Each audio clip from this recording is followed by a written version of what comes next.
الحمد لله نحمده ونستعينه ونستغفره ونؤمن به ونتوكل عليه ونعوذ بالله من شرور أنفسنا ومن سيئات أعمالنا من يهده الله فلا مضل له ومن يضلله فلا هادي له وأشهد أن لا إله إلا الله وحده لا شريك له وأشهد أن سيدنا ونبينا ومولانا محمدا عبده ورسوله صلى الله تعالى عليه وعلى آله وأصحابه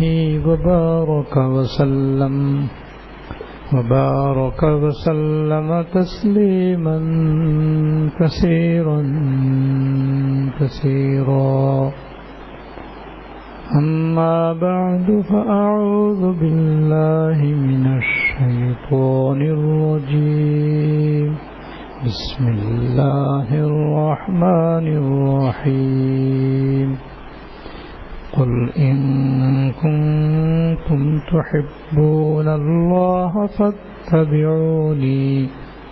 فاتبعوني يحببكم الله ويغفر لكم ذنوبكم وقال تعالى لقد كان لكم في رسول الله أسوة حسنة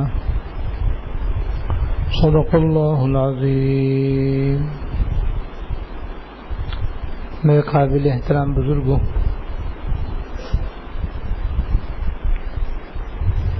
حیات المسلمین جو حکیم الامت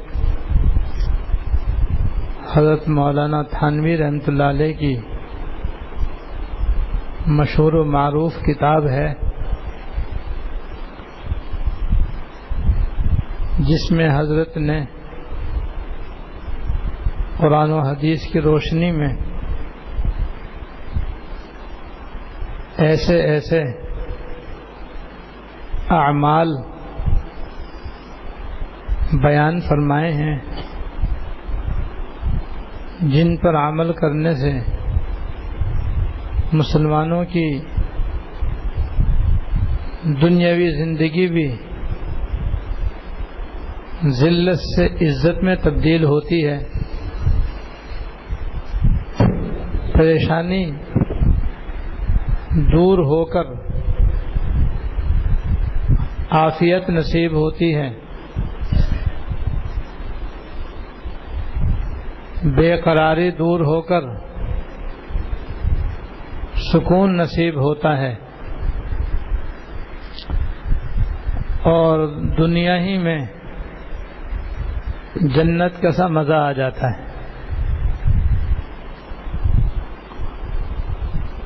اور وہ سارے اعمال ایسے ہیں جن پر عمل کرنا ہم سب کے اختیار میں ہے. ان میں سے کوئی عمل بھی غیر اختیاری نہیں ہے،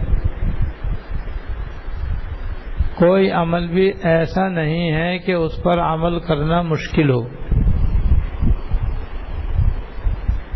اور قدرت سے باہر ہو. ہر عمل نہایت آسان، اس پر عمل کرنا کوئی مشکل نہیں، اور پھر عمل کرنے سے دنیا اور آخرت دونوں کا فائدہ ہی فائدہ ہے. ان میں سے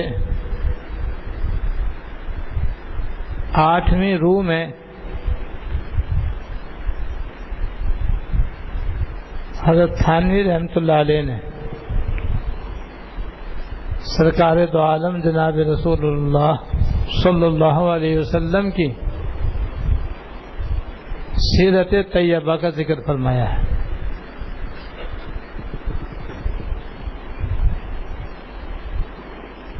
اور قرآن کریم اور آیات اور احادیث طیبہ کی روشنی میں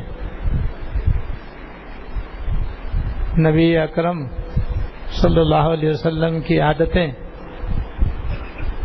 خصلتیں، خصائل حمیدہ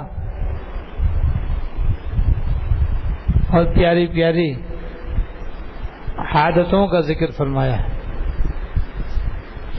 جو کئی منگل سے آپ کے سامنے بیان ہو رہا ہے۔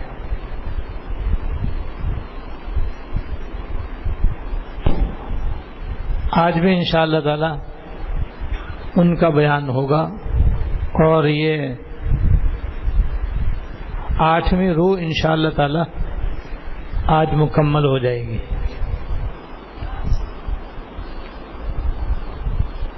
حضرت صلی اللہ علیہ وسلم کی سیرت، آپ کے طور طریقے، آپ کا رہن سہن، آپ کا بولنا چالنا، آپ کا ملنا جلنا، آپ کا آنا جانا، یہ ساری باتیں ایسی ہیں جو بالکل آسان ہیں، اور ہم جب چاہیں ان کو اپنے عمل میں لا سکتے ہیں۔ بس اللہ کرے کہ یہ باتیں ہمارے عمل میں آ جائیں۔ کمی ہمارے اندر بس یہی ہے، اللہ کے فضل و کرم سے ہم سب کا ایمان ہے اور یقین ہے کہ جو کچھ بھی حضرت صلی اللہ علیہ وسلم نے فرمایا ہے، عمل کیا ہے، عمل کرنے کی تلقین فرمائی ہے، بالکل برحق اور بالکل بجا ہے، اور ہم سب کا ایمان ہے کہ ان پر عمل کرنے میں دنیا اور آخرت کی فلاح ہے۔ لیکن وہ باتیں ہمارے عمل میں ہیں یا نہیں، بس اسی کی سب سے بڑی کمی ہے، اور اس کتاب کے پڑھنے کا مقصد اصلی بھی بس یہی ہے کہ ہم پڑھ کر سن کر اپنے عمل میں ان باتوں کو لانے کی کوشش کریں۔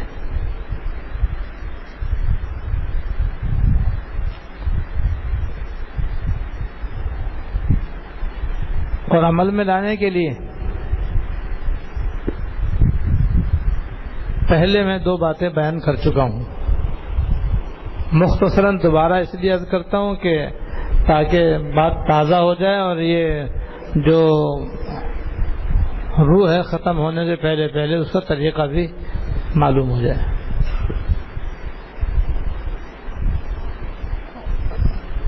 ان 2 باتوں میں سے پہلی بات یہ ہے کہ ہم صرف اس کتاب میں سیرت کا مضمون سننے اور پڑھنے پر اکتفا نہ کریں، بلکہ اس کے بعد بھی سیرت طیبہ کا مطالعہ عمل کی نیت سے کرتے رہیں۔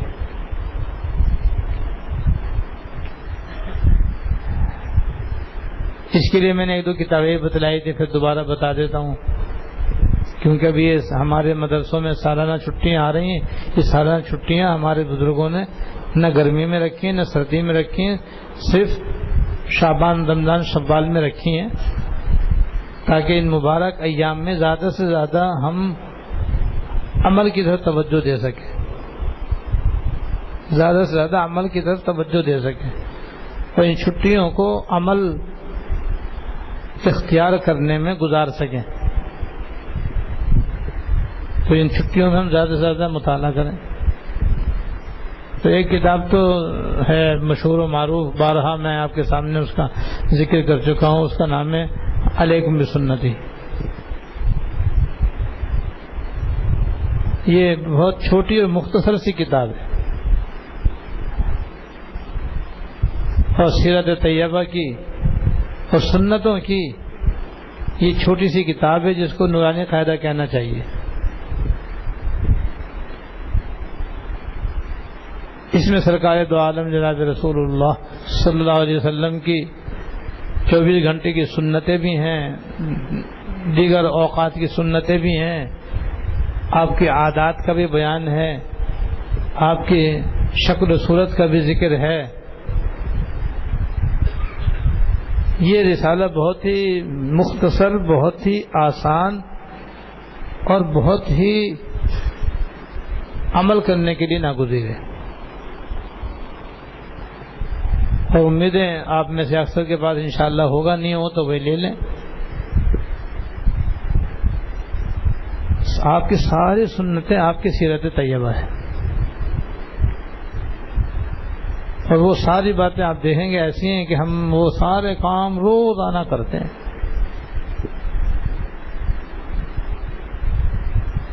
لیکن کرتے ہیں اب اپنی مرضی سے، جس کا کوئی فائدہ نہیں۔ وہی کام اگر ہم سنت کے مطابق کریں تو سنت پر عمل کرنے کا ثواب، عبادت کرنے کا ثواب، آپ کی سیرت اپنانے کا ثواب۔ جتنا کسی کے اندر سنتوں پر عمل کرنے کا اہتمام ہوگا اتنا ہی زیادہ وہ اللہ تعالیٰ کا محبوب ہوگا۔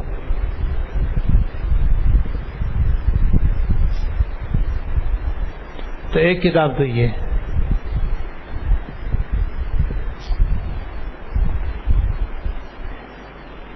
اس کے بعد دوسری کتاب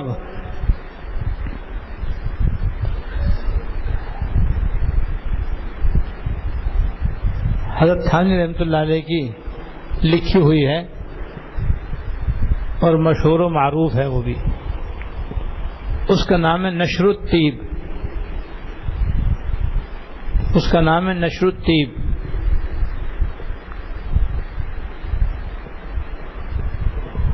اس میں حضرت تھانوی رحمۃ اللہ علیہ نے حضرت صلی اللہ علیہ وسلم کے عادات، اطوار اور آپ کی زندگی کے اہم اہم واقعات بیان فرمائے ہیں۔ یہ بھی اردو میں ہے، اور اس کے پڑھنے سے بھی سرکار دو عالم جناب رسول اللہ صلی اللہ علیہ وسلم کی انسان کے دل میں محبت پیدا ہوتی ہے، آپ کی تابعداری کرنے کا جذبہ پیدا ہوتا ہے، اور سنتوں پر عمل کرنے کا شوق پیدا ہوتا ہے۔ آپ کے احسانات کا علم ہو کر کے آپ کی محبت اور آپ کی عقیدت دل میں بے پایاں پیدا ہوتی ہے، اور آپ کے عادات و اخلاق کو اپنانے کا جذبہ پیدا ہوتا ہے۔ یہ اہل حکمت سنتی سے دگنی یا 3 گنا موٹی ہے، لیکن ہے بھی یہ کتاب بھی بہت عجیب و غریب ہے، عجیب والہانہ انداز میں لکھی گئی ہے، اور اس کے پڑھنے سے بڑا اثر ہوتا ہے۔ یہ بھی عام ملتی ہے، نشر الطیب حضرت کی یہ کتاب مشہور و معروف۔ اس کے بعد تیسری کتاب سیرت المصطفیٰ میں نے بیان کی تھی، یہ حضرت مولانا محمد ادریس صاحب کاندھلوی رحمۃ اللہ علیہ نے تحریر فرمائی ہے، 2 جلدوں میں ہے یہ بھی عام ملتی ہے، اور یہ بھی بس ایمان افروز کتاب ہے۔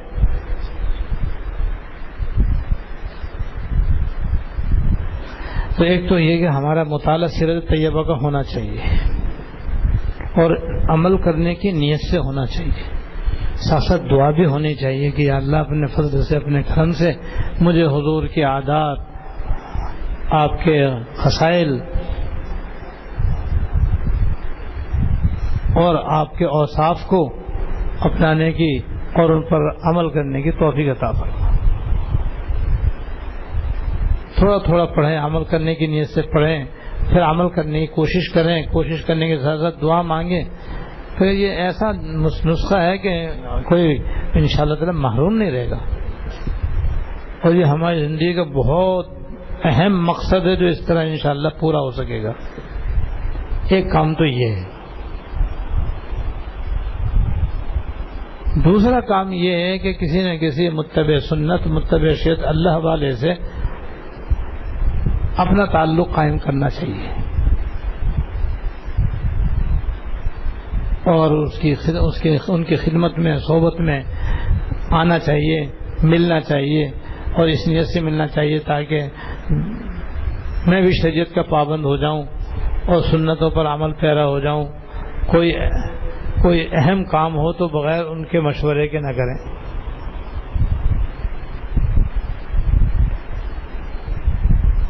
بس یہ دو باتیں ہیں جن سے انشاءاللہ تعالی حضرت صلی اللہ علیہ وسلم کی سیرت انسان کی زندگی میں انشاءاللہ تعالی آنی شروع ہو جائے گی اور عمل میں آنی شروع ہو جائے گی.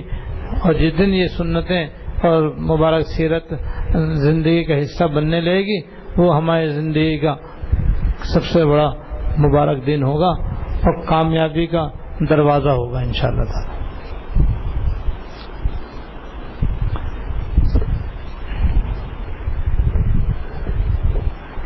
آج بھی احادیث طیبہ کی روشنی میں حضرت صلی اللہ علیہ وسلم کی کچھ عادتیں اور معمولات کا بیان آ رہا ہے.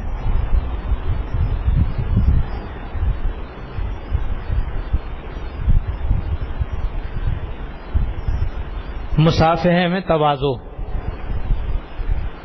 مصافحے میں تواضع. حضرت انس رضی اللہ تعالیٰ عنہ روایت فرماتے ہیں کہ رسول اللہ صلی اللہ علیہ وسلم جب کسی شخص سے مصافحہ فرماتے تو اس وقت تک ہاتھ نہ چھوڑتے جب تک دوسرا خود ہی ہاتھ نہ چھوڑ دے، اور اپنا چہرہ اس وقت تک نہ پھیرتے جب تک دوسرا خود ہی اپنا چہرہ نہ پھیر لیتا.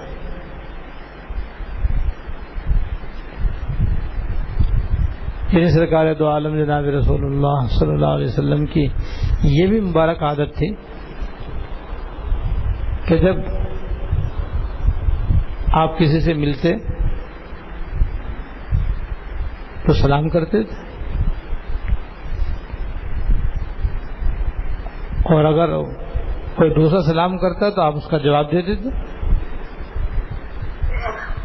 اور سلام کے بعد اگر مصافحے کا موقع ہوتا تو مصافحہ بھی فرماتے تھے، اور دونوں ہاتھ سے مصافحہ فرماتے تھے. اور مصافحہ فرمانے کے بعد جب تک دوسرا شخص اپنا ہاتھ آپ سے نہ چھڑاتا اس وقت تک آپ خود اپنا ہاتھ نہیں چھوڑتے تھے.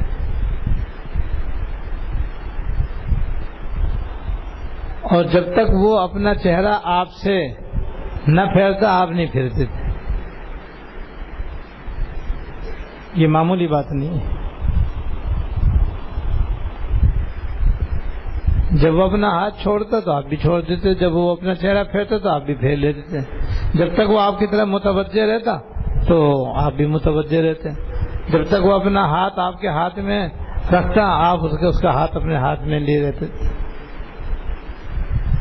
آپ کی کمال شفقت کی بات ہے، کمال محبت کی بات ہے، کمال تواضع کی بات ہے.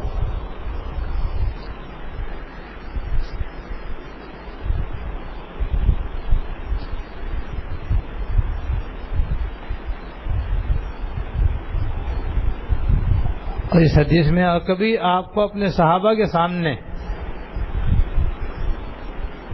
زانو پھیلا کر بیٹھتے نہیں دیکھا گیا، بلکہ صف کے برابر بیٹھتے تھے. اور ایک مطلب اس حدیث کا یہ بھی ہے کہ آپ کسی کی طرف پاؤں پھیلا کر نہیں بیٹھتے تھے. یعنی آپ کی یہ عادت نہیں تھی کہ اپنے صحابہ کرام کے سامنے پاؤں پھیلا کر بیٹھتے ہوں، بلکہ پاؤں سکیڑ کر بیٹھتے تھے، بغیر پاؤں پھیلائے آپ بیٹھا کرتے تھے. حالانکہ صحابہ کرام آپ کے عاشق ذات اور اولاد کی طرح تھے. آدمی اپنے متعلقین اور گھر والوں کے سامنے، بچوں کے سامنے پاؤں بھی پھیلا لے تو کوئی بری بات نہیں ہے، لیکن جیسا کہ پہلے پڑھا گیا تھا کہ حضرت صلی اللہ علیہ وسلم میں بہت ہی زیادہ شرم اور حیا پائی جاتی ہے، یہاں تک کہ کنواری لڑکی کے اندر اتنی حیا نہیں ہوتی جتنی آپ میں حیا اور شرم ہوتی تھی۔ اس شرم اور حیا کی وجہ سے جس طرح آپ اپنے صحابہ کرام کو صاف صاف کوئی بات بھی نہیں کہتے تھے، بلکہ عمومی انداز سے بات فرماتے تھے، اور صحابہ کرام اگر آپ کے گھر میں بیٹھ کر باتوں میں مشغول ہو گئے تو بھی آپ ان کو صاف صاف یوں نہیں کہتے تھے بھائی تم اپنے گھر چلے جاؤ، یہاں تک کہ اللہ تعالیٰ کو کہنا پڑا۔ اور اللہ پاک نے قرآن شریف میں یہ فرمایا کہ یہ نبی صلی اللہ علیہ وسلم تو تم سے حیا فرماتے ہیں اور صاف صاف تم سے بات نہیں کہتے، لیکن اللہ تعالیٰ صاف بات کہنے میں حیا نہیں فرماتے۔ اور پھر فرمایا کہ دیکھو آئندہ کھانا کھانے کے بعد باتیں کرنے حضور کے گھر نہ بیٹھ جایا کرو، کھانا کھا کر فارغ ہو کر کے اٹھ جایا کرو، کیونکہ تمہارے وہاں مسلسل بیٹھے رہنے سے حضور کو تکلیف ہوتی۔ اللہ تعالیٰ فرما رہے ہیں اور حضور نہیں فرماتے۔ اسی شرم اور حیا کی وجہ سے آپ اپنے صحابہ کرام کے سامنے پیر بھی نہیں پھیلاتے تھے۔ معلوم ہوا کہ حیا اور شرم بہت بڑی خوبی کی بات ہے اور بہت بڑی صفت ہے، یہ جو سرکار دو عالم صلی اللہ علیہ وسلم میں بدرجہ اتم موجود تھی۔ ہمیں بھی اس شرم و حیا کو اختیار کرنا چاہیے۔ شرم و حیا انسان کے اندر ایک ایسی صفت کا نام ہے جس کی وجہ سے انسان گناہوں سے اپنے آپ کو بچاتا ہے، بری باتیں کرنے سے اپنے آپ کو بچاتا ہے، بری عادتوں کے ارتکاب سے اپنے آپ کو روکتا ہے۔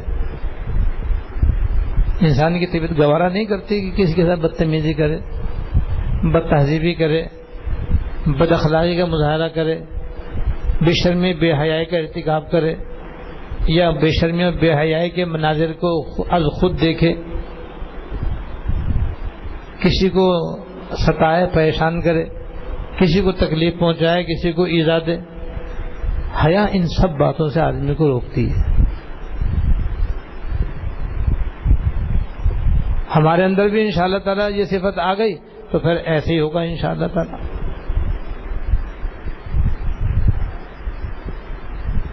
حیا تو ہمارے ایمان کا اہم شعبہ ہے، اسے دیکھنا چاہیے ہمارے اندر حیا ہے یا نہیں، شرم ہے یا نہیں۔ نہ ہو تو بس سمجھو حضور کی ایک اہم خصلت اور عادت اور صفت ہمارے اندر نہیں ہے، اور آ جائے یہ صفت تو بڑے کمال کی چیز ہے۔ آدھے سے زیادہ آدمی کی اصلاح ہو جائے، آدھے سے زیادہ آدمی کی اصلاح ہو جائے، ظاہر و باطن اس کا سنور جائے، کیونکہ شرم و حیا کی وجہ سے انسان گناہوں کے قریب نہیں جا سکتا، کسی کو تکلیف اور پریشان نہیں کر سکتا، بلکہ اگر اس سے کسی کو تکلیف پہنچ بھی جائے گی تو بلا تکلف اس سے معذرت کرے گا اور معافی مانگے گا، اپنا معاملہ صاف کر لے گا۔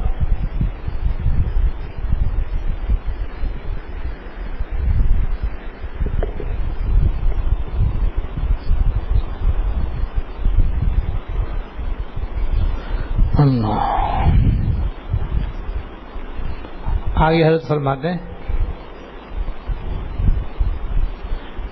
شمائل ترمذی میں، یہ کتاب کا نام ہے جو دورہ حدیث کے اندر طلباء کو پڑھائی جاتی ہے، جس میں سرکار دو عالم صلی اللہ علیہ وسلم کے عادات، اطوار، خصائل اور شمائل کا ذکر ہے۔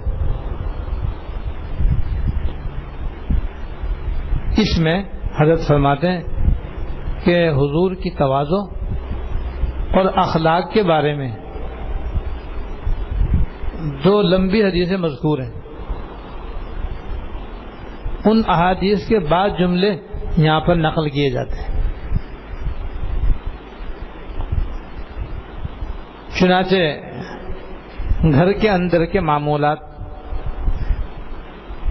ان احادیث کا عنوان ہے. گھر کے اندر کے معمولات یعنی سرکار دو عالم صلی اللہ علیہ وسلم گھر میں کس طرح رہتے تھے اور جب آپ گھر میں تشریف لاتے تھے تو کیا کرتے تھے. وہ کتنا اہم پہلو ہے یہ آپ کی سیرت کا، اور ہمارے سامنے اس کا بیان اس لیے ناگزیر ہے کہ روزانہ ہم بھی اپنے گھر میں جاتے ہیں اور گھر میں رہتے ہیں. اگر ہمیں معلوم ہو جائے کہ حضرت صلی اللہ علیہ وسلم کس طرح گھر میں رہتے تھے تو انشاءاللہ تعالی ہمیں بھی اس طرح رہنے کی کوشش کرنی چاہیے، اور کوشش کرنے کے ساتھ ساتھ دعا بھی مانگنی چاہیے. چنانچہ حضرت حسین رضی اللہ تعالیٰ عنہ اپنے والد ماجد حضرت علی رضی اللہ تعالیٰ عنہ سے روایت کرتے ہیں کہ جب رسول اللہ صلی اللہ علیہ وسلم اپنے مکان میں تشریف لے جاتے تو مکان میں رہنے کے اوقات کو 3 حصوں میں تقسیم فرماتے،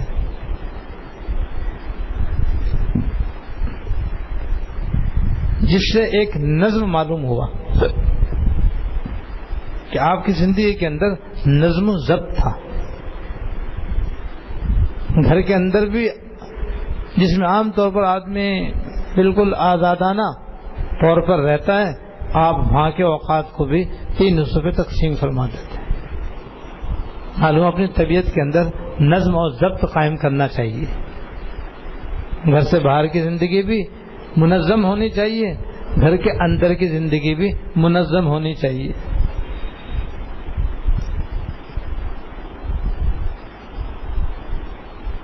ایک حصہ اللہ جل شانہ کی عبادت کے لیے صلی اللہ علیہ وسلم، یعنی اپنے گھر کے اندر جتنے بھی اوقات آپ کے ہوتے تھے، آسانی کے لیے سمجھ لیجیے مثلا رات ہے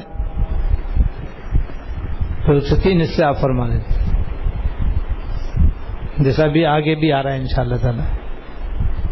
ایک حصہ اپنے نفس کا حق ادا کرنے کے لیے، کیونکہ اس کو نیند کی ضرورت ہے. اگر آدمی نہیں سوئے گا تو بیمار پڑ جائے گا، بیمار پڑ جائے گا، صحت کی نعمت سے محروم ہو جائے گا اور طرح طرح کی بیماریوں میں مبتلا ہو جائے گا. تو نفس کا بھی حق ہے، اور اس کا حق یہ ہے کہ اس کو نیند کا موقع دیا جائے. تو ایک حصہ آپ اپنے نفس کا حق ادا کرنے کے لیے یعنی سونے کے لیے نکالتے تھے، ایک حصہ گھر والوں کے حقوق ادا کرنے کے لیے نکالتے تھے، کیونکہ حدیث میں آتا ہے بھائی نے لزوجک علیک حقا، تم پر تمہاری بیوی کا بھی حق ہے. سارا دن تو باہر رہے، اب شام کو گھر پہ آئے ہو تو گھر والوں کو بھی حق ہے کہ ان سے ملو، ان کی خیریت پوچھو، ان کی ضروریات دریافت کرو، ان کی دلجوئی کرو. انہیں کوئی تکلیف ہو تو اس کے دور کرنے کی کوشش کرو، انہیں کوئی غم فکر ہے تو ان کو تسلی تشفی دو. اگر کسی چیز میں ان کی اعانت و نصرت کی ضرورت ہے تو اس میں ان کا ہاتھ بٹاؤ اور ان کو راحت پہنچاؤ، ان کو سکون پہنچاؤ. یہ گھر والوں کا حق ہو گیا. اولاد ہے تو اولاد کے بھی حقوق ہیں. بچوں کی دیکھ بھال کرو، ان کی صحت کا خیال کرو، ان کی تعلیم کا خیال کرو، ان کی تربیت کرو. تربیت نہیں کرنی آتی تو تربیت والی کتابیں پڑھ کر تربیت کرو، ورنہ علماء سے صلحاء سے تربیت کے طریقے دریافت کرو، دریافت کر کے پھر اس کے مطابق اپنے بچوں کی تربیت کرو. یہ نہیں کہ بس اولاد پیدا کر کے چھوڑ دی، اب وہ بے مہار ہے، انہیں کوئی پرسان حال نہیں ہے. بچے کیسے پڑھ رہے ہیں نہیں پڑھ رہے ہیں، ان کے اخلاق سنور رہے ہیں نہیں سنور رہے ہیں، اچھی باتیں ان کے اندر آ رہی ہیں نہیں آ رہی ہیں، کوئی پرواہ نہیں ہے. تو یہ بھائی بچوں کی حق تلفی ہے. حدیث میں آتا اللہ کلکم رائن وکلکم مسئول عن رعیتہ، تم میں سے ہر شخص نگران ہے، اور جن پر اس کو نگران بنایا گیا ہے ان کے بارے میں کل اس سے دریافت کیا جائے گا کہ تم نے کہاں تک اپنا فرض ادا کیا اور کہاں تک اپنے ماتحتوں کا حق ادا کیا. تو ایک حصہ رات کا یا گھر کے اندر جو وقت گزرتا ہے اس میں بیوی بچوں کا بھی ہے. بیوی بچوں کے ساتھ بعض دفعہ گھر کے اندر بہن بھائی بھی ہوتے ہیں, وہ ان کا بھی حق ہے, ان کا بھی حق ادا کرو, ان کے ساتھ بھی اچھا سلوک کرو, اچھا برتاؤ کرو. ان سب کے حقوق ہیں, ان حقوق کو ادا کرنے کا اہتمام کرو. اگر حقوق معلوم نہیں ہے تو بھائی جانو, علم حاصل کرو, علم حاصل کر کے ان کو ادا کرنے کی کوشش کرو. اور پھر ایک حصہ اللہ تعالیٰ کی عبادت کے لیے ہونا چاہیے. ایک حصہ سرکار دو عالم صلی اللہ علیہ وسلم اللہ تعالیٰ کی عبادت کے لیے نکالتے تھے. اس طرح گویا 3 حصے کر لیتے تھے. ایک حصہ اپنے آرام کرنے کا, ایک حصہ گھر والوں کے حقوق ادا کرنے کا, تیسرا حصہ اپنے پروردگار کی عبادت کرنے کا. حدیث میں بار بار آپ نے تاکید فرمائی ہے کہ بھئی اپنے گھروں کو نفل عبادت سے آباد کرو, اپنے گھر کو عبادت سے خالی کر کے قبرستان نہ بناؤ. او کما قال صلی اللہ علیہ وسلم. تو بعض لوگ صرف مسجد میں تو عبادت کرتے ہیں, لیکن گھر جا کر کے اللہ کا نام لینا ہی ان کو یاد نہیں آتا. حالانکہ گھر اس لیے بھی ہے کہ اس کے اندر اپنے گھروں کو اللہ تعالیٰ کی یاد سے, اس کی عبادت سے, اس کی طاعت سے آباد کرو. گھر کے اندر تلاوت بھی ہونی چاہیے, نوافل بھی اپنے اپنے موقع پر ادا کرنے چاہیے, تسبیحات بھی پڑھنی چاہیے, اپنے گھر والوں کو بھی دین کی باتیں بتانی چاہیے, ان کو اچھی اچھی باتیں سنانی چاہیے. جو علماء سے, صلحاء سے, اولیاء اللہ کے پاس جانے سے جو تمہیں کام کی باتیں معلوم ہو, اب جا کر اپنے بچوں کو بھی بتانی چاہیے. دیکھو اس کا ذکر آگے آ رہا ہے انشاءاللہ تعالی. جب رسول اللہ صلی اللہ علیہ وسلم اپنے مکان میں تشریف لے جاتے تو مکان میں رہنے کے اوقات کو 3 حصوں میں تقسیم فرماتے. ایک حصہ اللہ جل شانہ کی عبادت کے لیے, اور ایک حصہ اپنے گھر والوں کے حقوق ادا کرنے کے لیے, اور ایک حصہ اپنی ذات کے لیے خاص تھا. تو کیسا پیارا صاف ستھرا نظم ہے. اس کے بعد پھر اپنے خاص حصے کو اپنے اور لوگوں کے درمیان اس طرح تقسیم فرماتے کہ اس حصے کے برکات کو اپنے خاص صحابہ کے ذریعے عام لوگوں تک پہنچاتے. یعنی جو 1/3 آپ کا اپنا حق تھا, اپنے نفس کا حق ادا کرنے کے لیے, اس میں بھی 3 حصے کرتے تھے آپ. سبحان اللہ, اس کے بھی 3 حصے کرتے تھے. ایک حصہ اپنے خاص صحابہ کرام کو دیتے تھے, اس میں سے ان کو آپ خاص باتیں دین کی بتاتے تھے, اور ان کے ذریعے وہ باتیں عام لوگوں تک اور عام صحابہ کرام تک اور مسلمانوں تک پہنچاتے تھے. یعنی اس خاص وقت میں مخصوص حضرات کو خدمت میں حاضر ہونے اور استفادہ کرنے کی اجازت تھی. پھر وہ عام لوگوں تک ان علوم کو پہنچاتے تھے. سبحان اللہ. حضرت عبداللہ بن مسعود رضی اللہ تعالیٰ عنہ کے بارے میں احادیث کے اندر آتا ہے کہ ایک صحابی ان کے بارے میں فرماتے ہیں کہ جب ہم لوگ ہجرت کر کے مدینہ منورہ پہنچے تو حضرت عبداللہ بن مسعود رضی اللہ تعالیٰ عنہ اتنی کثرت سے آپ خدمت میں آتے جاتے تھے کہ ہم یہ سمجھے کہ یہ حضور گھر کے کوئی فرد ہیں, یہ سمجھتے.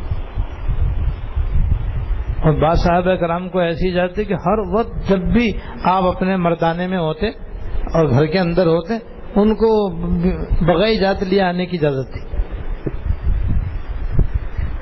کہ جب بھی آپ اپنے مردانے میں ہو بس وہ اجازت لینے کی ضرورت نہیں, بس اندر آ جائیں. اور چاہے آپ راز کی باتیں کر رہے ہو یا عام باتیں کر رہے ہو, ان کو سننے کی اجازت تھی صلی اللہ علیہ وسلم. تو آپ اپنے گھر کا وہ حصہ اور گھر کا وہ وقت جو آپ نے اپنے لیے مقرر کیا ہوا تھا, اس میں سے ایک حصہ تو اس طرح خاص صحابہ کرام کے لیے آپ نے اس کو مقرر فرمایا ہوا تھا تاکہ وہ آئیں اور آپ سے استفادہ کریں, اور استفادہ کر کے جا کر کے دوسروں تک آپ کی باتیں پہنچائیں.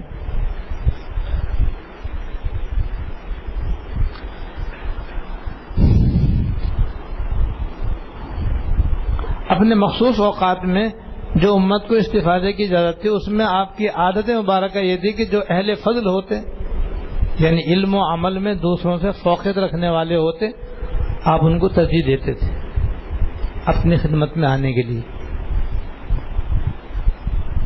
اور اس وقت کو ان پر بقدر ان کی اپنی ضرورت کے تقسیم فرماتے. یعنی جو وقت آپ نے اپنے مخصوص وقت میں سے بعض خاص صحابہ کرام کے لیے آپ نے مخصوص کیا ہوا تھا وہ آنے والے صحابہ کرام کی ضرورت کے مطابق تقسیم کرتے تھے. اس کو اگر کسی کی ایک ضرورت ہوتی تو اس کو اتنے وقت دیتے، کسی کی دو ضرورتیں ہوتی اس کو اتنا وقت دیتے، کسی کو تین ضرورتیں ہوتی اتنا وقت دیتے تھے. فرمانے کیونکہ کسی کو ایک ضرورت ہوتی، کسی کو دو ضرورتیں، کسی کو کئی ضرورتیں ہوتی.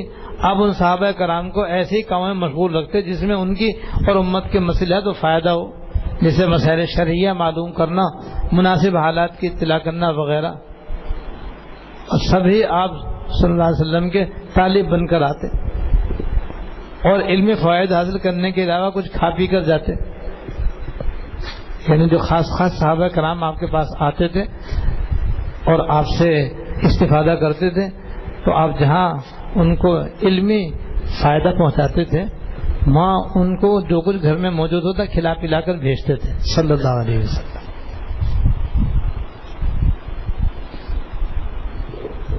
اور وہ دین کے ہادی بن کر نکلتے. یہ رنگ تھا سرکار دو عالم صلی اللہ علیہ وسلم کا آپ کے مجلس خاص کا. تو اب دیکھیے اس آپ کے اپنے گھر کے اس نظم سے واضح طور پر یہ بات ہمارے اور آپ کے سمجھ میں آ رہی ہے کہ حضرت صلی اللہ علیہ وسلم اپنا کوئی وقت ضائع نہیں کرتے تھے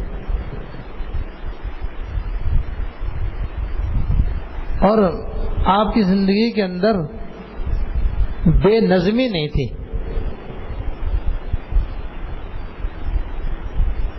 نظم و ضبط کے ساتھ آپ اپنی زندگی گزارتے تھے. اپنے گھر کے اوقات کو کس طریقے سے آپ نے اپنے لیے، اپنے گھر والوں کے لیے، اللہ تعالیٰ کی عبادت کے لیے خاص کیا ہوا تھا. پھر جو آپ کا اپنا وقت ہوتا اس کو بھی آپ 3 حصوں میں تقسیم فرماتے تھے. ایک حصے کا یہاں پہ ذکر آ گیا، 2 حصے کا ذکر نہیں آیا، وہ اصل حدیث میں ہوگا انشاءاللہ تعالی.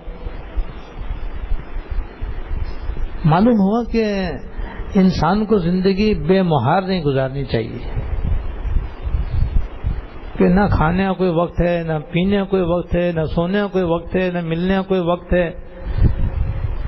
انسان کو اپنے گھر کے اندر کی زندگی بھی، گھر کے باہر کی زندگی بھی باقاعدہ نظام الاوقات بنا کر اس کے مطابق گزارنی چاہیے.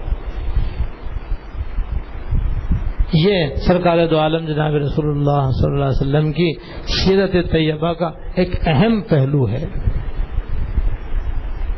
جس کی کوئی جھلک آج ہمیں اپنی زندگی میں نظر نہیں آتی اللہ ماشاءاللہ. اپنے کابر کو دیکھا الحمدللہ تھانی رحمۃ اللہ علیہ تو کیا تو باقاعدہ ایسا نظام الاوقات تھا، دن کا بھی اور رات کا بھی، صبح کا بھی شام کا بھی، کہ اپنے وقت کو تول تول کے خرچ کرتے تھے. اور یہی حال سیدی و سندی حضرت مولانا حضرت مفتی صاحب رحمۃ اللہ علیہ کا بھی دیکھا کہ اپنے اوقات کو بڑے نظم و ضبط کے ساتھ گزارتے تھے اور ایک ایک وقت کو بہت ہی احتیاط سے استعمال کرتے تھے. ہمارے سارے اکابر کا تقریباً یہی رنگ ہے. بس بھائی ہم بھی انہی کے نام لے اور ہم انہی کے نقش قدم پر چلنا چاہتے ہیں تو بس آج اس سیرت کا یہ سبق ہم لے کر اٹھیں کہ صبح شام تک کی زندگی کو بھی منظم کریں اور رات کی زندگی کو بھی منظم کریں. گھر کے باہر کی زندگی بھی ہماری نظم کے ساتھ ہو، گھر کے اندر کی زندگی بھی ہماری نظم کے ساتھ ہو. اور ہر آدمی کے حالات الگ الگ ہوتے ہیں، ہر آدمی کی مصروفیات الگ الگ ہوتی ہیں. ہر آدمی اپنے اپنے حالات کے مطابق اپنی زندگی کے نظم بنا لے. درمیان میں کوئی کوئی ایمرجنسی ہو جائے، کوئی اہم کام اچانک ہو جائے، وہ الگ ہے، اس سے کوئی حرج نہیں۔ اس قسم کے حالات تو سبھی کو پیش آتے رہتے ہیں، اس لیے ان میں اگر کوئی نظام میں خرابی آ جائے، خلل آ جائے تو کوئی پرواہ نہ کرے آدمی، تو جیسے ہی وہ پریشانی دور ہو جائے یا ایمرجنسی ختم ہو جائے، پھر اپنے جو نظم ہے اس کے مطابق اپنے آپ کو چلائیں۔ اس میں بڑی عافیت ہے، اس میں بڑی راحت ہے۔ ابھی تو چونکہ ہمیں اس کی عادت نہیں ہے، اس لیے اس کی راحت کا ہمیں کوئی پتہ ہی نہیں ہے۔ جیسے نابالغ بچوں کو معلوم ہی نہیں ہے کہ نکاح کے اندر کیا لذت ہے، کیا راحت ہے، کتنی آپ اس کو سمجھا دو اس کو سمجھ میں آئے گا نہیں کہ نکاح کس بلا کا نام ہے اور کس مصیبت کا نام ہے، کس راحت کا نام ہے، کس عافیت کا نام ہے، کس سکون و چین کا نام ہے، کتنی بڑی دولت ہے وہ۔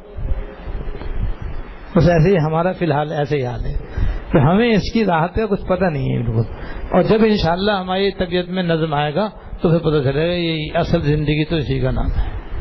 حضرت رحمۃ اللہ علیہ اسی زندگی کے بارے میں فرماتے ہیں کہ بھشت آ جا کے آزارے نہ باشد، کسے را با کسے کارے نہ باشد، جنت ہوئے جہاں کوئی تکلیف نہ ہو، کسی کو کسی سے کوئی غرض نہ ہو، سب اپنے اپنے کام میں لگے ہوئے ہوں اور اپنے اپنے نظام الاوقات کے مطابق اپنی زندگی گزار رہے ہوں، تو وہ زندگی سہانی زندگی ہوگی، پر راحت زندگی ہوگی۔ اللہ تعالیٰ نصیب فرمائے۔ یہ تو گھر کے اندر کے معمولات تھے۔ اب آپ کی عمومی مجلس کے حالات بیان کرتے ہیں کہ جو آپ مجلس عام ہوتی تھی آپ کی، وہ کیسی ہوتی تھی۔ اس مجلس عام کی ایک بات تو اوپر گزر گئی کہ آپ مجلس عام میں جب بیٹھتے تھے تو کسی کے سامنے پاؤں نہیں پھیلاتے تھے، اور مزید کیفیت جو ہے اس حدیث میں آ رہی ہے۔ حضرت حسین رضی اللہ تعالیٰ عنہ فرماتے ہیں کہ پھر میں نے اپنے والد سے گھر سے باہر تشریف لانے کے متعلق پوچھا کہ حضرت صلی اللہ علیہ وسلم جب گھر سے باہر تشریف لاتے تھے تو آپ کا کیا طرز عمل ہوتا تھا اور آپ کا کیا طور طریقہ ہوتا تھا۔ تو حضرت علی رضی اللہ تعالیٰ نے باہر کی عمومی مجلس کی تفصیل بیان فرمائی۔ چنانچہ حضرت علی رضی اللہ تعالیٰ عنہ فرماتے ہیں کہ رسول اللہ صلی اللہ علیہ وسلم ہر وقت کشادہ روح، نرم خو، نرم مزاج تھے۔ سبحان اللہ۔ یعنی آپ کے چہرے پر مسکراہٹ کھیلتی رہتی، کشادہ روئی کے ساتھ آپ ملتے تھے، خندہ پیشانی کے ساتھ آپ ملاقات فرماتے تھے، اکثر آپ کے چہرے انور پر مسکراہٹ رہتی تھی۔ کبھی کبھی آپ زور سے ہنستے بھی تھے جس میں آپ کے دانت مبارک اور داڑھیں مبارک نظر آ جاتی ہیں، لیکن بہت کم۔ زیادہ تر آپ تبسم فرماتے تھے اور مسکراہٹ آپ کے چہرے پر رہتی تھی۔ یہ نہیں کہ جیسے بعض لوگوں کی عادت ہوتی ہے کہ بالکل بت کی طرح رہتے ہیں، چہرہ بالکل خشک جس میں دور دور کسی مسکراہٹ کا اور تبسم کا نام و نشان نہیں ہوتا۔ یہ عام طور پر جو متکبر قسم کے لوگ ہوتے ہیں ان کا یہ حال ہوتا ہے، لیکن سرکار دو عالم جناب رسول اللہ صلی اللہ علیہ وسلم کا چہرہ انور پھول کی طرح کھلتا تھا۔ مسکراہٹ اکثر و بیشتر آپ کے چہرے انور پر ہوتی تھی، جس سے بھی آپ ملتے تھے خندہ پیشانی کے ساتھ ملتے تھے۔ عادت اور مزاج کے اعتبار سے آپ کی طبیعت میں بڑی نرمی پائی جاتی تھی۔ جس کی طبیعت میں نرمی ہوتی ہے وہ ہر ایک کے ساتھ عاجزی کے ساتھ ملتا ہے، توجہ کے ساتھ ملتا ہے، محبت کے ساتھ ملتا ہے۔ تو یہ آپ کی عادت طیبہ ہے۔ اب دیکھو یہ ایسی عادتیں ہیں کہ جو ہم سب کو اختیار کرنے کی ضرورت ہے۔ اللہ پاک نے سرکار دو عالم صلی اللہ علیہ وسلم کو اسی لیے نمونہ بنا کر بھیجا ہے کہ ہم آپ کی ان باتوں کو سنیں اور اختیار کریں، برخلاف اس کے کہ آدمی کی طبیعت میں ہر وقت غصہ رہے اور بات میں اس کو غصہ ہے، جسے کہتے ہیں ہر وقت اس کے ناک پہ غصہ ہی رہتا ہے، جب بولو تو تڑا کر کے بولتا ہے، جب دیکھو غصہ کرتا ہے، گھر میں ہوتا ہے تو خونخوار بن کر کے رہتا ہے، کبھی بیوی کو لتاڑ رہا ہے، کبھی بیوی کو تانے دے رہا ہے، کبھی اس کو ملامت کر رہا ہے، کبھی بچوں کو مار رہا ہے، کبھی ملازم کو ڈانٹ رہا ہے۔ گھر میں کیا آتا ہے؟ شیر چیتا بن کے آتا ہے، اور جب گھر سے باہر نکلتا ہے تو ہلاکو خاں اور لڑاکو خاں بن جاتا ہے۔ جس سے بات کرو بس اسی کو ڈانٹ دے، جس سے بات کرو اسی کو لتاڑ دے اور لڑنے مرنے کو تیار ہو جائے. جب دیکھو آنکھیں لال، جب دیکھو چہرہ سرخ، بات بات میں آپے سے باہر ہو جائے. یہ تو کوئی طریقہ نہیں ہے بھائی، یہ تو اسلامی طریقہ نہیں ہے، یہ تو حضور کی سیرت نہیں ہے، حضور سیرت کے بالکل خلاف ہے یہ. ہاں جہاں شریعت کی طرف سے جہاں پہ غصہ کرنے کی ضرورت ہے وہاں غصہ کرنا چاہیے. جیسے کہ حضور کی یہ شان پیچھے گزر چکی ہے کہ آپ اپنے ذات کے لیے تو آپ نے کبھی کسی سے نہیں لڑے، نہ کسی سے آپ نے انتقام لیا، نہ کسی سے بدلہ لیا. ہاں جہاں اللہ تعالیٰ کا حکم ہوتا تھا تو پھر آپ کو غصہ بھی آتا تھا، اور ایسا غصہ آتا تھا کہ دیکھنے والے کانپ جاتے تھے. اور پھر آپ اللہ تعالیٰ کے احکام کے مطابق حدود جاری فرماتے تھے. غصے کی وجہ سے پھر آپ ہاتھ کاٹنے کا بھی حکم دیتے تھے، رجم کرنے کا بھی حکم دیتے تھے، کوڑے مارنے کا بھی حکم دیتے تھے. لیکن یہ غصہ اپنی ذات کے لیے نہیں ہوتا تھا، یہ اللہ تعالیٰ کے لیے ہوتا ہے. اور جو اللہ کے لیے غصہ کرتا ہے وہ بالکل درست ہونا چاہیے. اگر غصہ نہ ہو تو پھر کافروں سے لڑائی کیسے ہوگی، جہاد کیسے ہوگا؟ ہاں اپنی ذات کے لیے کوئی غصہ نہیں ہونا چاہیے. جہاں تک ہو سکے صبر و تحمل کی عادت ہونی چاہیے. اس لیے آپ کے بارے میں فرماتے ہیں کہ حضرت علی رضی اللہ تعالیٰ عنہ فرماتے ہیں کہ رسول اللہ صلی اللہ علیہ وسلم ہر وقت کشادہ روح، نرم خو میں نرم عادت، نرم مزاج کے اعتبار سے آپ بڑے نرم تھے.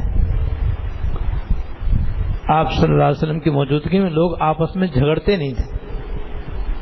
جہاں آپ اتنے نرم دل تھے وہاں یہ بھی تھا کہ آپ کا روب بھی تھا، آپ کا ادب بھی تھا.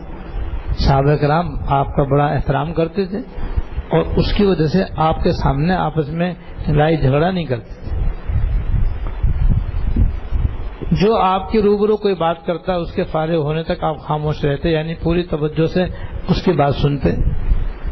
یہ بھی آپ کی عادت تھی کہ جب کوئی آپ سے ملتا اور اپنی کوئی بات سناتا تو آپ توجہ کے ساتھ سنتے تھے اس کی بات.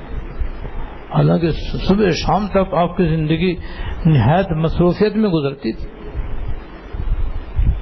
رات کا اور گھر کا حال تو آپ نے دیکھ ہی لیا کہ گھر کے اندر بھی آپ گھر والوں کے حقوق ادا کرنے میں، اللہ تعالیٰ کا حق ادا کرنے میں، اپنا حق ادا کرنے میں مشغول رہتے تھے. گھر کے باہر بھی آپ صبح شام تک مصروف ہوتے تھے. اس کے باوجود جب کوئی آپ کی طرف متوجہ ہوتا، آپ سے کوئی بات کرنا چاہتا تو آپ اس کی پوری بات سنتے تھے، درمیان میں اس کی بات کاٹتے نہیں تھے.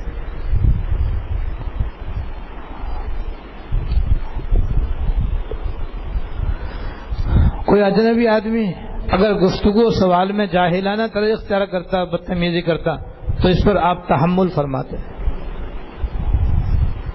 عام طور پر آپ کا یہ معمول تھا کہ اگر کوئی مسافر آپ کے پاس آ جاتا یا کوئی دیہاتی اور بدو آپ کے پاس آتا، اور چونکہ مسافروں کو اور بدوؤں کو آپ کے مقام عالی کا اتنا احساس نہیں تھا اپنے سادے پن کی وجہ سے یا ناواقفیت کی وجہ سے، لہذا وہ آپ سے الٹے سیدھے سوالات بھی کرتے تھے.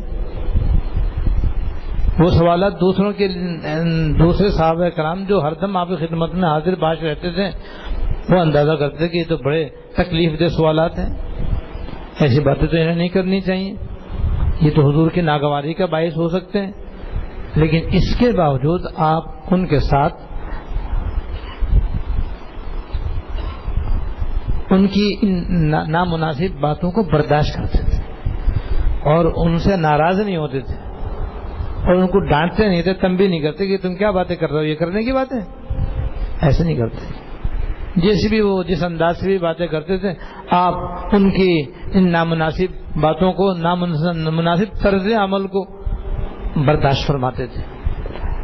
عام صحابہ کرام جو ہر دم آپ کی خدمت میں حاضر باش رہتے تھے وہ تو ایسی باتیں نہیں کرتے تھے، کیونکہ وہ تو آپ کی تربیت یافتہ تھے، ان کو سب معلوم تھا کہ آپ کون ہیں اور آپ کیسے، کتنی بڑی ہستی ہیں اور کتنا اونچا آپ کا مقام ہے. اس لیے وہ تو سوالات کرنے سے بھی ڈرتے تھے، ہمت بھی نہیں ہوتی تھی ان کی کہ حضور سے کچھ بات پوچھیں، بلکہ وہ اس بات کے انتظار میں رہتے تھے کوئی دیہات سے آ جائے، کوئی دیہاتی آ جائے یا کوئی مسافر آ جائے اور وہ حضور سے سوال کرے اور آپ اس کا جواب دیں تو ہمیں بھی دین کی باتیں معلوم ہو جائیں. بہرحال جو نامناسب انداز آپ سے اختیار کرتے تھے آپ ان کے باتوں سے کو برداشت کر فرماتے تھے, آپ ان کی باتوں کو برداشت فرماتے تھے اور کسی کی بات کو درمیان سے کاٹتے نہیں تھے. ہاں اگر وہ حد سے بڑھنے لگتا تو اس کو کاٹ دیتے تھے یا منع فرما دیتے تھے یا مجلس سے اٹھ کر چلے جاتے تھے.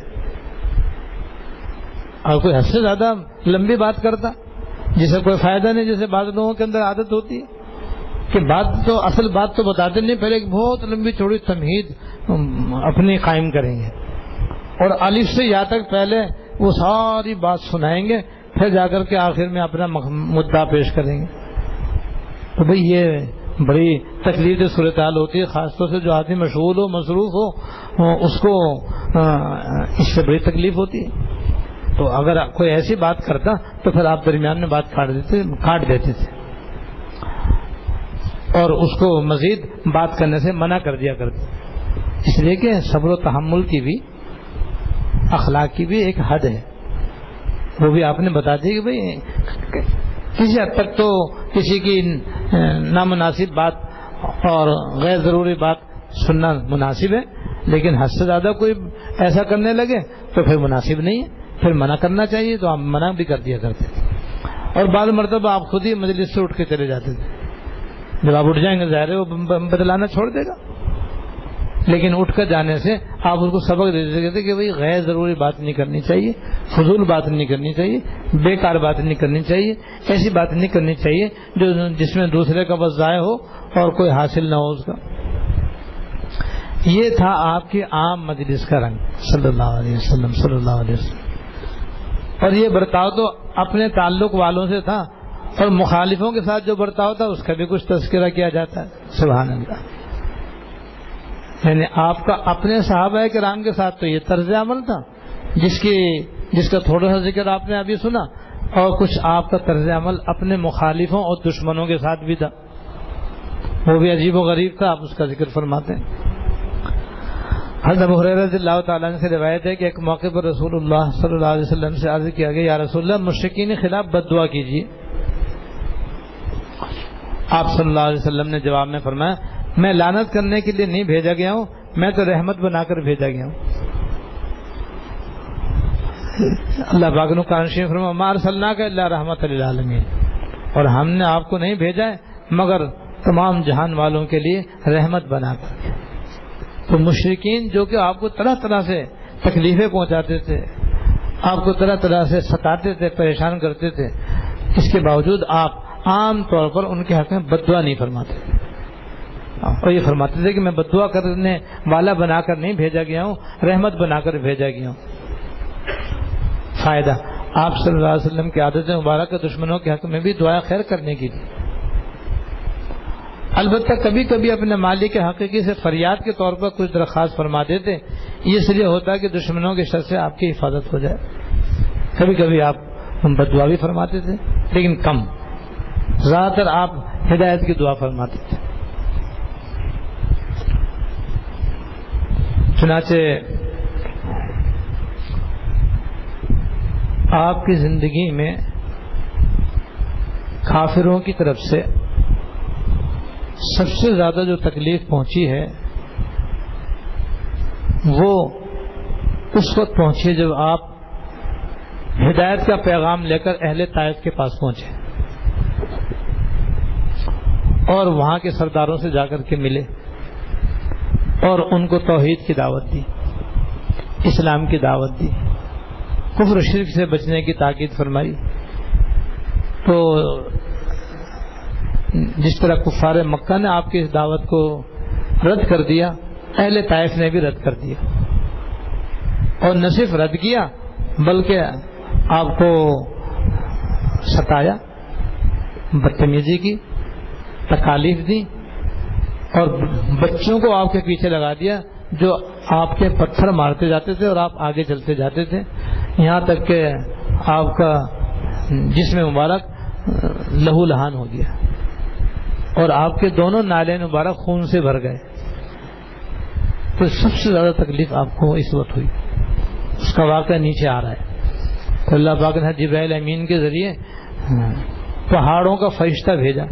اللہ پاک نے جبریل امین کے ساتھ پہاڑوں کا ایک فرشتہ بھیجا. اس نے آ کر کے آپ کی خدمت میں سلام عرض کیا اور عرض کیا کہ حضور اگر آپ ارشاد فرمائیں تو میں طائف کے دونوں پہاڑ آپس میں ملا دوں اور جتنے بھی اہل طائف ہیں سب چکی کے دانوں کی طرح پس کر ختم ہو جائیں. تو آپ اگر اس کو ذرا بھی فرما دیتے کہ ہاں بھائی ایسا کر دو تو ذرا سی دیر میں تمام اہل طائف کا قیمہ بن جاتا. جبکہ تکلیف بھی اتنی زبردست آپ کو انہوں نے پہنچائی ہے, لیکن اس کے باوجود آپ نے فرمایا نہیں بھائی میں بد دعا نہیں کرتا بلکہ دعا کرتا ہوں کہ یہ تو ناسمجھ ہیں اس لیے میری بات کو سمجھ نہیں رہے, لیکن ہو سکتا ہے ان کی نسل سے اللہ تعالیٰ مسلمان پیدا فرما دیں.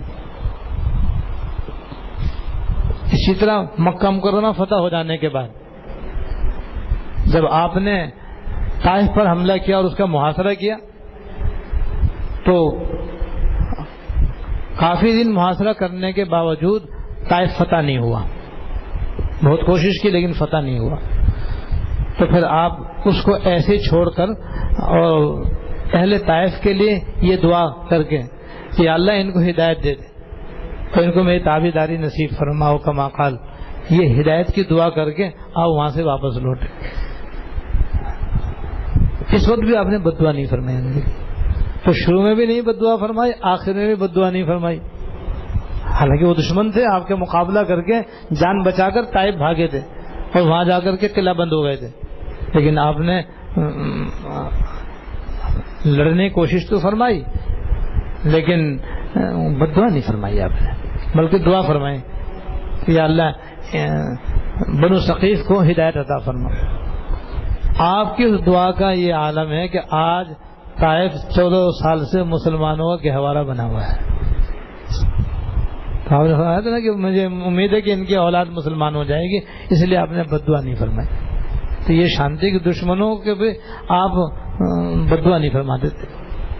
دیکھیے حضرت عائشہ رضی اللہ تعالیٰ عنہ نے طائف کا قصہ ذکر فرمایا جس میں آپ کو کفار کی طرف سے کافی سخت اذیت پہنچی ہے, جس کو آپ نے جنگ احد کی تکلیف سے بھی زیادہ سخت فرمایا. جب آپ غمگین ہو کر ایک طرف بیٹھ گئے تو جبرائیل علیہ السلام پہاڑوں کے فرشتوں کو لے کر حاضر ہوئے اور اس نے آ کر سلام کر کے عرض کیا اے محمد صلی اللہ علیہ وسلم میں پہاڑوں کا فرشتہ ہوں, اللہ تعالیٰ نے مجھے آپ کی خدمت میں بھیجا ہے, اگر آپ حکم فرمایا تو ان دونوں پہاڑوں کو ان کفار پر ملا دوں جس میں آپ کو تکلیف پہنچانے والے سارے کفار پس جائیں گے. رسول اللہ صلی اللہ علیہ وسلم نے منع فرما دی اور فرمایا میں اللہ تعالیٰ کی ذات سے امید کرتا ہوں شاید اللہ تعالیٰ ان کی نسل سے ایسے لوگوں کو پیدا فرما دیں جو صرف اللہ تعالیٰ کی ہی عبادت کریں اور اس کے ساتھ کسی کو شریک نہ ٹھہرائیں. دیکھیے اگر اس وقت ہاتھ سے بدلہ لینے کا موقع نہ تھا تو زبان سے کہنا تو آسان تھا, خصوصاً جب آپ صلی اللہ علیہ وسلم کو جبرائیل علیہ السلام نے یقین دلایا تھا کہ زبان ہلاتے سب تہس نہس کر دیے جائیں گے, مگر آپ نے پھر بھی شفقت ہی سے کام دیا. یہ برتاؤ ان مخالفین سے تھا جو آپ کے مد مقابل تھے. بعض مخالفین آپ کی رعایت ہیں, ان پر آپ صلی اللہ علیہ وسلم کو باضابطہ بھی قدرت حاصل تھی, اس کے باوجود آپ ان کے ساتھ شفقت کا معاملہ فرماتے تھے اور قدرت حاصل ہوتے ہوئے بھی انتقام نہیں لیتے تھے. اس کا بھی ایک واقعہ ذکر فرماتے ہیں. حضرت علی اللہ تعالیٰ عنہ فرماتے ہیں کہ مسلمانوں کی رعیت میں مدینہ منورہ میں آباد ایک یہودی کا رسول اللہ صلی اللہ علیہ وسلم کے ذمہ کچھ قرض تھا. مدینہ منورہ کے جو یہودی تھے وہ آپ کی رعایت ہے, آپ کے ماتحت تھے. ان میں سے ایک یہودی کا آپ پر کچھ قرض تھا. ایک دفعہ اس نے اپنے قرض کا مطالبہ کرتے ہوئے آپ صلی اللہ علیہ وسلم کو اس قدر تنگ کیا کہ ظہر سے لے کر اگلے دن صبح تک مسجد سے گھر نہیں جانے دیا. اللہ, یعنی ظہر سے لے کر پھر شام اور ساری رات فجر تک اس نے مسجد میں رو کے رکھا کہ آپ میرا حق دیں, جانے نہیں دیا. اس نے حضور کو اپنے گھر, اندازہ کرو کتنی اس نے تکلیف پہنچائی. لوگوں نے دھمکانے پر لوگوں نے اس کو دھمکایا کہ بھائی حضور گھر تو جانے دیں, کیوں آپ کو اتنا ستا رہا ہے, تکلیف دے رہا ہے. حضور کو تیرا حق لے کے بھاگیں گے, دیں گے تیرا حق انشاءاللہ تعالی, فی الحال دینے کے لیے نہیں ہے لیکن تم کیوں حضور کو پریشان کر رہے ہو؟ مگر آپ نے ارشاد فرمایا اللہ تعالیٰ نے مجھے کسی معاہدہ اور ذمہ پر ظلم کرنے سے منع فرمایا ہے. یعنی آپ نے اللہ پاک نے جو میرے ماتحت کافر ہیں ان پر ظلم کرنے سے اللہ پاک نے مجھے منع فرمایا. اسی واقعے میں مذکور ہے کہ اگلے دن صبح سورج کچھ بلندی پر پہنچنے کے بعد، جب صبح بھی ہو گئی، فجر کی نماز بھی ہو گئی، پھر سورج بھی نکل آیا اور کچھ سورج بلند بھی ہو گیا، اسی یہودی نے کلمہ پڑھ کر اسلام قبول کر لیا اور کہا اشہد ان لا الہ الا اللہ و اشہد انک رسول اللہ. اور اس نے یہ بھی بیان کیا کہ نبی آخر الزمان کی جو صفات تورات میں مذکور ہیں، یعنی محمد رسول اللہ صلی اللہ علیہ وسلم عبداللہ کے بیٹے، آپ کی پیدائش مکہ مکرمہ میں ہوگی اور ہجرت کا مقام مدینہ منورہ ہوگا اور ان کی سلطنت ملک شام میں ہوگی جو بعد میں ہوئی. آپ نہ سخت خو ہیں، یعنی آپ کی عادت سخت نہیں ہے، نہ درست ہیں، مزاج میں شدت نہیں ہے، نہ بازار میں شور و غل کرنے والے ہیں، بے حیائی کے کاموں اور باتوں سے دور رہنے والے ہیں. یہ صفات آپ کے اندر موجود ہیں، یعنی میں یہ دیکھنا چاہ رہا تھا، اس لیے میں نے ظہر سے لے کر صبح تک آپ کو تنگ کیا اور مسجد میں آپ کو روکے رکھا تاکہ دیکھوں آپ ان صفات پر پورے اترتے ہیں یا نہیں اترتے. یہ دیکھنا تھا، آپ دیکھ لیا. لہذا وہ بلا شبہ جو نبی آخر الزمان کی علامتیں تورات کے اندر لکھی ہیں آپ کے اندر موجود ہیں. اس لیے میں گواہی دیتا ہوں کہ اللہ کے سوا کوئی معبود نہیں، اور گواہی دیتا ہوں کہ بے شک آپ اللہ تعالیٰ کے رسول ہیں. آخر میں حضرت مشورہ دیتے ہیں. مشورہ وہی ہے جو میں نے شروع میں ابھی آپ کے سامنے بیان کیا کہ کچھ سیرتی کتابوں کا مطالعہ کریں اور کسی نہ کسی اللہ والے سے اپنا تعلق جوڑیں. تو فرماتے ہیں سیرت طیبہ کے متعلق اس باب میں جو حدیث مذکور ہوئی ہیں تھوڑی تھوڑی روزانہ پڑھ لیا کریں یا کسی سے سن لیا کریں تو بہت جلد عادات و اخلاق کے درست ہونے کی امید ہے. تجربہ کر کے دیکھ لیا جائے. یعنی حضرت صلی اللہ علیہ وسلم کی عادات طیبہ اور خصائل حمیدہ اور شمائل مبارکہ ایسے ہیں کہ اس کے اندر غیر معمولی اللہ پاک نے اثر رکھا ہے.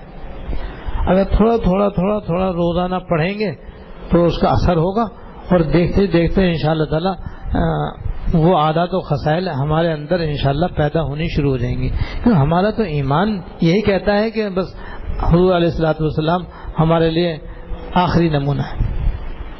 اب ایسا نمونہ قیامت تک دوسرا نہیں آئے گا اور آپ قرآن شریف کا چلتا پھرتا نمونہ ہے اور ہمارے ایمان کا ہر دم ہم سے مطالبہ ہے کہ ہم حضور کی سیرت اپنائیں، آپ کے عادات و اطوار کو اختیار کریں.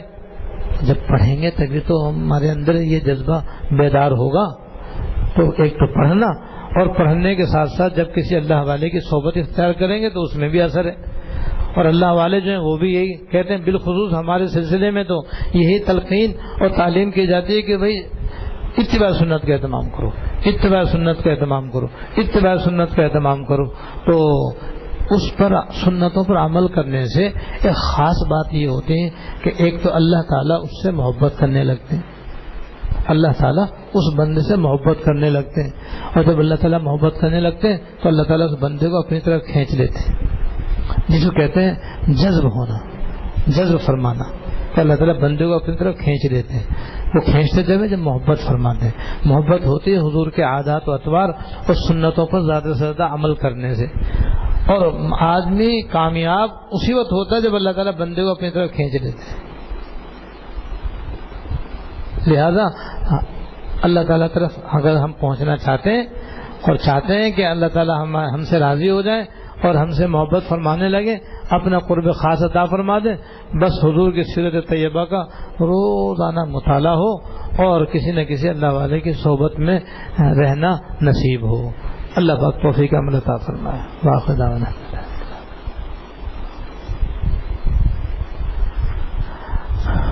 آخر میں ایک رجب اور شعبان کے متعلق حضرت صلی اللہ علیہ وسلم سے دو دعائیں منقول ہیں وہ عرض کر دوں، وہ بھی مانگنا شروع کر دیں بھائی۔ جب رجب کا چاند نظر آتا تو حضرت صلی اللہ علیہ وسلم یہ دعا مانگ کرتے تھے کہ اللہم بارک لنا فی رجب و شعبان وبلغنا رمضان، اے اللہ ہمیں رجب اور شعبان کے مہینے میں برکت عطا فرما اور رمضان شریف تک ہم کو پہنچا دیجیے، یعنی یا اللہ ہمیں خیر و عافیت کے ساتھ، صحت و سلامتی کے ساتھ ماہ رمضان نصیب فرما۔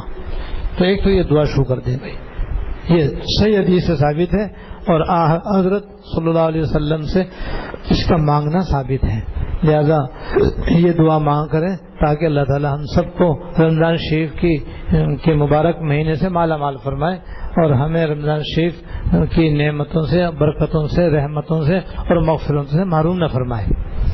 دوسری دعا رمضان شعبان کے آخر میں مانگتے تھے اور نصیب مانگتے تھے، بلکہ صحابہ کرام کو اس طرح وہ دعا سکھاتے تھے جیسے قرآن شریف کوئی آیت ان کو سکھاتے تھے اور بتاتے تھے۔ اور اللہ مسلم لی رمضان وسلم رمضان علی وسلم لی متقبلا، اللہ مسلم لی رمضان، اے اللہ مجھے رمضان شریف کے لیے سلامت رکھیے، وسلم رمضان علی، اور رمضان کو میرے لیے سلامت رکھیے، وسلم لی متقبلا، اور رمضان شریف کو میرے لیے مقبول بنا کر سلامت رکھیے۔ اب دعا کرو اللہ تعالی ہم سب کو اس دعا کی بھی توفیق عطا فرمائے۔ اللہم لک الحمد لا نحصی ثناء علیک انت کما اثنیت علی نفسک، اللہم لک الحمد لا نحصی ثناء علیک انت کما اثنیت علی نفسک، اللہم صل علی سیدنا مولانا محمد وعلی آل سیدنا ومولانا محمد بارک وسلم۔ ربنا ظلمنا انفسنا وإن لم تغفر لنا وترحمنا لنكونن من الخاسرين، ربنا ظلمنا انفسنا وإن لم تغفر لنا وترحمنا لنكونن من الخاسرين، ربنا هب لنا من أزواجنا وذرياتنا قرة أعين واجعلنا للمتقين إماما، اللهم وفقنا لما تحب وترضى، اللهم وفقنا لما تحب وترضى، اللهم أعنا على ذكرك وشكرك وحسن عبادتك يا أرحم الراحمين یا رب العالمین یا حی یا قیوم یا ذی الجلال والاکرام۔ ہمارے سارے اگلے اور پچھلے، چھوٹے اور بڑے، خفی علانیہ ہر قسم کے گناہوں کو معاف فرما۔ یا اللہ ہم نے اپنی زندگی کو بہت ہی بے دردی کے ساتھ ضائع اور برباد کیا ہے، غفلتوں، سستیوں، کاہلی، لاپرواہی میں گزارا ہے۔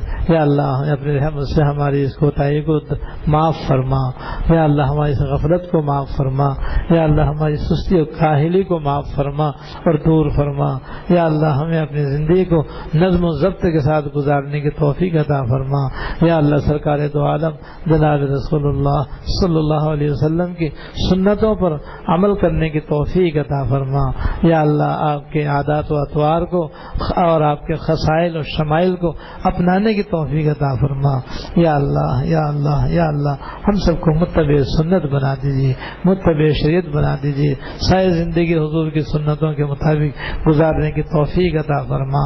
یا اللہ آپ کی سیرت طیبہ کو اپنانے کی توفیق عطا فرما، گھر میں بھی گھر سے باہر بھی آپ کے عادات و اطوار پر عمل کرنے کی توفیق عطا فرما۔ ہمارے لیے یا اللہ اس کو آسان فرما، ہمارے سارے گناہوں کو معاف فرما۔ یا اللہ ہماری ساری پریشانیوں کو دور فرما، ہم سب کی تمام نیک مرادیں پوری فرما، تمام خواتین حضرات کی نیک مرادیں پوری فرما، دنیا اور آخرت کی ہر خیر اور ہر بھلائی ہم کو عطا فرما، ہر شر اور ہر برائی سے اپنی پناہ عطا فرما۔ یا اللہ دنیا اور آخرت کی ہر خیر ہم سب کو عطا فرما، ہر شر اور برائی سے اپنی پناہ عطا فرما، ہمارے متعلقین کی ساری بیماریوں کو دور فرما، ساری پریشانیوں کو دور فرما، دنیا اور آخرت کی ہر خیر عطا فرما، ہر شر سے پناہ عطا فرما۔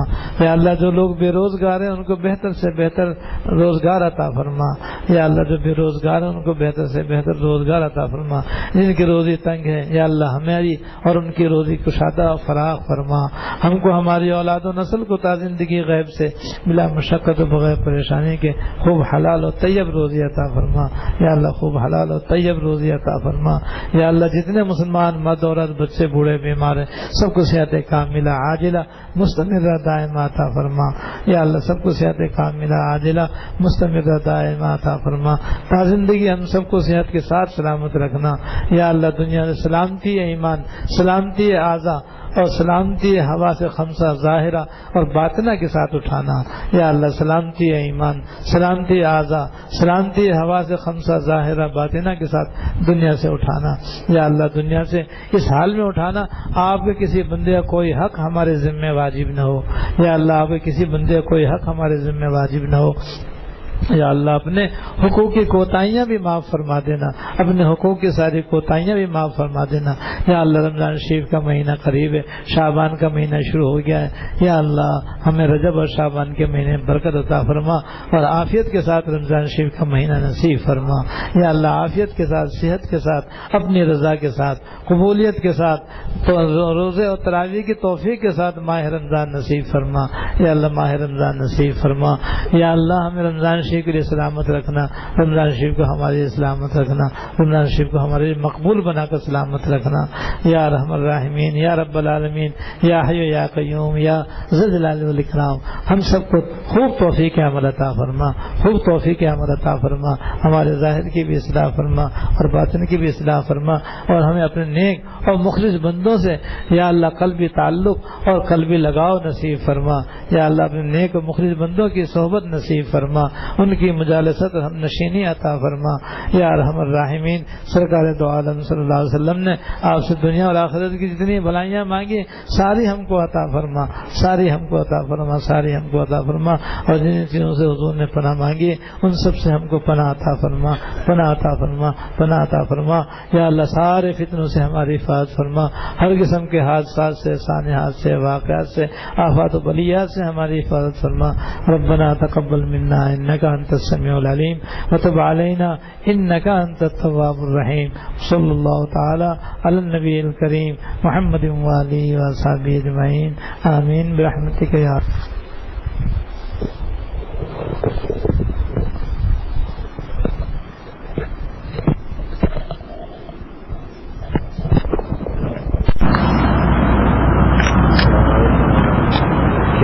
ٹھیک ہے.